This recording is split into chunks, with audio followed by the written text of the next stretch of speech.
And Tyler joins us now live, and that's causing some big problems for some of the farmers. Really is, Lisa. We've got farm equipment sitting idle and wheels up in Weld County. And it's not the cold, although it is chilly. It's definitely the wind. Take a look when you kick that dust.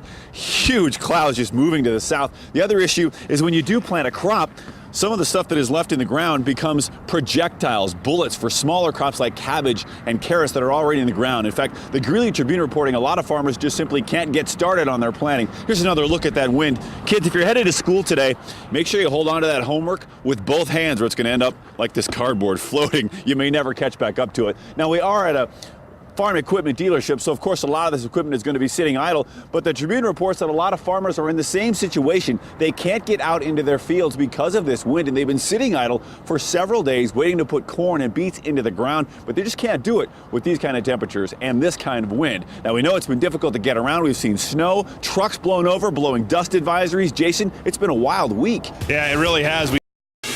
Another windy start to this Wednesday, and that likely means that tractors like this will sit idle and empty for another day. In fact, farmers are starting to feel like some of the equipment we see here on Weld County Highway 66 sitting by themselves, anxious to get in the fields, but literally blown out of their workplace by all of this wind we've been seeing affecting all of us up and down the Front Range. We spent some time a little east and south of here yesterday at DIA, so we shot this time lapse around sunrise so you can get an idea just exactly how fast that wind is moving.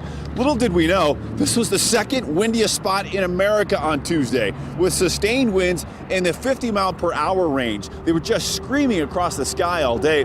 Now, the Greeley Tribune reported that one of the issues that this wind creates for farmers is that the loose dirt in the fields becomes like a projectile. It can damage the young plants that are just starting to sprout. Carrots and cabbage are in the ground, but corn and beet farmers have had to wait because of all this wind, and they're anxious to get in the fields. They know there's plenty of snow in the mountains. You can see the clouds forming with all of that wind, and the flag here pointing directly to the south, getting a little lighter. Finally, they might get a chance perhaps to get in the fields later in the week, but it certainly looks like today will be another lost day.